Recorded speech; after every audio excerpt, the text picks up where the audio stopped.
Hello everyone, welcome back to my YouTube channel आओ सीखे शब्दों के अर्थ में। Today I am going to speak about on the topic kinds of pronoun. So let's start. देखिए, kinds of pronoun मैंने आपको बताया था। इसके पहले मैं आपसे चर्चा कर चुकी हूँ प्रोनाउन के बारे में कि प्रोनाउन क्या होता है। ठीक है, अब हम बात करते हैं काइंड्स के बारे में। तो इंटेरोगेटिव प्रोनाउन यानी जो प्रोनाउन प्रश्न पूछने के लिए आते हैं उन्हें इंटेरोगेटिव प्रोनाउन कहते हैं। जैसे जब हम किसी से कोई प्रश्न करते हैं तो वो हमारा क्या होता है, इंटेरोगेटिव प्रोनाउन होता है। जैसे हम हिंदी में बात करते हैं, जैसे तुम क्या करते हो। ठीक है, तो यहाँ पे क्या हो जाएगा, हम किसी से प्रश्न पूछ रहे हैं तो वो हमारा हो जाएगा इंटेरोगेटिव सेंटेंस। और उसके अंतर्गत आते हैं हु, हुम, हुज, व्हाट, विच।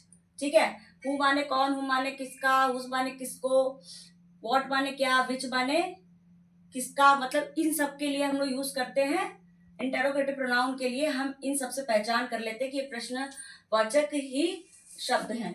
जैसे विच का प्रयोग हम करते हैं वस्तु या व्यक्ति के चयन में। जब भी हम किसी वस्तु या व्यक्ति का चयन करेंगे तो हम, जैसे मान लीजिए हमें किसी एक का चयन करना है, ठीक है, तो भी हम विच का प्रयोग करते हैं। जैसे कि अगर हम कहें विच इज योर सिस्टर, सरला और सीता, यानी सरला और सीता में कौन सिस्टर है तुम्हारी। ठीक है, जैसे मान लीजिए मैंने यहां लिख दिया एग्जाम्पल के तौर पर, which is your sister Sarla, S will be capital. जब भी आप किसी का नाम लिखते हैं तो एस तो first letter will be capital. ठीक है, सरला और गीता। ठीक है, यानी गीता और सीता, गीता और सरला में कौन आपकी बहन है। ठीक है, तो यहाँ वस्तु या व्यक्ति के चयन के बारे में कर रहे हैं। व्हाट का प्रयोग होता है वस्तु या व्यवसाय के लिए। जैसे मैंने कह दिया व्हाट डू यू वांट, आप क्या चाहते हो, तो ये हमारा वस्तु के लिए हो गया। अगर हम व्यवसाय की बात करें तो व्यवसाय में ये भी हो सकता है व्हाट इज योर फादर, मतलब व्हाट्स योर फादर, मतलब इसका मतलब ये हो जाएगा कि आपके पिताजी क्या करते हैं। Is it clear.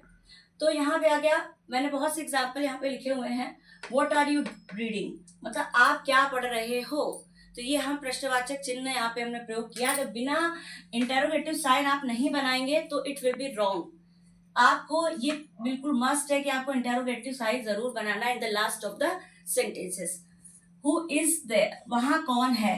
Who is there, वहां कौन है। हियर माने यहाँ, देयर माने हेयर माने यहाँ, देयर माने वहां। Is it clear. Which is your sister, Sarla और गीता, जैसे कि मैंने यहाँ पे एग्जांपल पहले से दे रखा है। तो हम बस यही बताना चाह रहे हैं कि हमें प्रश्नवाचक सर्वनाम की कैसे पहचान करनी है। तो इन पहचान करने के लिए हमको इन सब पे ध्यान देना होगा। जैसे हम यहाँ पे बोल सकते हैं हुज का भी हम ऐसे कर सकते हैं, हुज बैग इज दिस, यानी ये बैग किसका है। ठीक है, हुज पेंसिल इज दिस, तो भी हम हुज के लिए यूज कर सकते हैं कि ये पेंसिल किसकी है। तो ऐसे कई सारे एग्जाम्पल्स हैं जो हम प्रयोग में लाते हैं। तो दोस्तों, आशा करती हूँ कि आपको काइंड्स ऑफ प्रोनाउन के बारे में पता चल गया होगा। तो हर रोज की तरह मैं आपके लिए इंग्लिश के 2 वर्ड लेके आती हूँ। तो आज मैं आपको बताऊंगी डिकेड एंड सेंचुरी। मेरा फर्स्ट जो है वर्ड है आज का डिकेड। Decade, DECADE। डिकेड माने होता है दशक। दशक मतलब जो 10 साल की जो अवधि होती है उसको हम दशक बोलते हैं। और सेंचुरी, CENTURY, सेंचुरी माने होता है शताब्दी, यानी सदी, यानी कि जिसको 100 साल के बारे में बात करें वो हमारा शताब्दी होता है। तो there is a difference between decade and century. तो मुझे पता है कि आज आप लोगों को मेरे वर्ड के बारे में पता चल गया और आप लोग ऐसे नोट करते रहिए और लिखते रहिए। तब तक के लिए नमस्कार।